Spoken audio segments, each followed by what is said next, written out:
मिट्टी से जुड़ी मेहनत, खेतों में बीतता जीवन।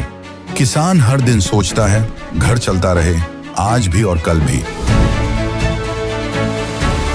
मौसम बदलते हैं, फसलें बदलती हैं, खेती के साथ साथ घर की जिम्मेदारियां भी चलती रहती हैं। भविष्य की इन्हीं जिम्मेदारियों को पूरा करती है एनपीएस, जो किसानों के कल को नया भरोसा और पेंशन की पक्की गारंटी देती है।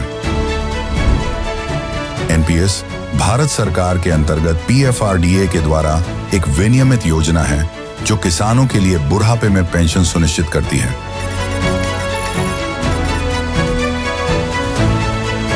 एनपीएस खाता खोलने के लिए अपने नजदीकी सीएससी से संपर्क करें या 1800-1107-08 पर कॉल करें।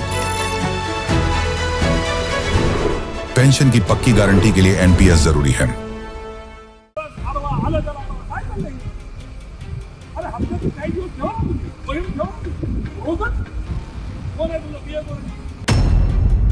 काय लावलंय हो इकडे रोजच्या रोज काय लावलंय रोडवर?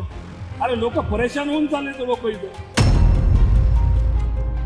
एकीकडे वाहतूक पोलीस दिवस रात्र रस्त्यावर उभे राहून वाहतूक सुरळीत ठेवण्यासाठी प्रयत्न करतात, तर दुसरीकडे त्यातलेच काही पोलीस चिरीमिरीसाठी नियम धाब्यावर बसून वाहन चालकांची अडवणूक करतानाही दिसतात आणि याचाच रोष सर्व पोलिसांना सहन करावा लागतो। यवतमाळमध्ये असंच चित्र पाहायला मिळालं, पण इथे पोलिसांवर रोष व्यक्त करणारे सामान्य नागरिक नव्हते, तर ते थेट लोकप्रतिनिधी होते।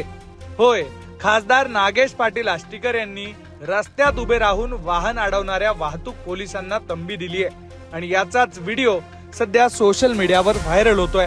नेमकं काय घडलंय, व्हिडिओमध्ये काय दिसतंय, सविस्तर पाहू। यवतमाळच्या उमरखेड बायपास वरचं हे सगळं दृश्य आहे। वाहन चालकांना अडवून पोलिसांकडून तपासणी केली जात होती। इथूनच खासदार नागेश पाटील आष्टीकर जात होते। त्यांनी हे सगळं पाहिलं। त्यांच्याकडे नागरिकांच्या तक्रारीही गेलेल्या होत्या। त्यामुळे संतापलेल्या आष्टीकरांनी खाली उतरून थेट पोलिसांना जाब विचारला। नागेश पाटील आष्टीकर यांनी थेट पोलिसांना त्यांच्या वरिष्ठ अधिकाऱ्यांना फोन लावायला सांगितलं आणि वरिष्ठांनाही जाब विचारला।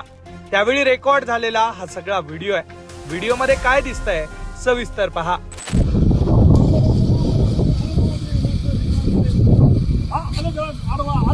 काय चाललंय?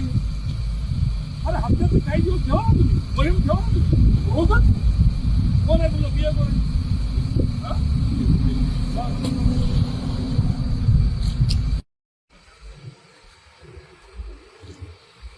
हॅलो, गुंडे साहेब नमस्कार। काय लावलंय हो इकडे रोजच्या रोज काय लावलंय रोडवर? अरे लोक परेशान होऊन चालले लोक इथं। अरे तुमच्या इथं बघा, जवळपास इथं 3-6 माणसं हायवेला उभे आता बाहेर ड्युटी हाता की नाही? काय गावामध्ये ट्रॅफिकचा एवढा मोठा प्रश्न आहे, ते सगळे तुम्ही इकडे लावले हायवेला। रोजच्या रोज लाखो रुपयाचे तुम्ही इथं ते लोकांपासून हे घ्यायला लागले। एक दिवस ठीक आहे, 2 दिवस ठीक आहे,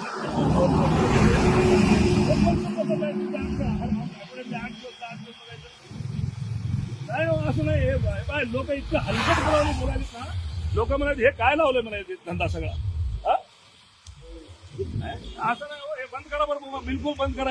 उद्यापासून नाही दिसले पाहिजे तुम्हाला। मला सांगा, तुमच्या इकडे काय उमरखेडमध्ये काय सोनं चोरायला यायचे लोक? काय कशासाठी आहे मोहीम, मला काय लक्षातच येईना। नाही, बिलकुल बंद करून टाका साहेब। उद्यापासून तुमच्याकडे वाहन नाही दिसले पाहिजे मला, बरं का? लय परेशान व्हायला लागले लोक निरंतर। महाराष्ट्रात कुठं नाही, आपल्याच आहे। काय पद्धत आहे? एकूणच हा व्हिडिओ समोर आल्यानंतर उमरखेड आणि संपूर्ण यवतमाळमध्ये याची चांगली चर्चा होते। त्यामुळे आता जर ही चुकीच्या पद्धतीनं पोलिसांकडून अडवणूक होत असेल तर यावर वरिष्ठ कारवाई करणार का आणि नागरिकांची या त्रासातून सुटका होणार का, हे पाहणं महत्त्वाचं असेल। Bureau report, Lokmat.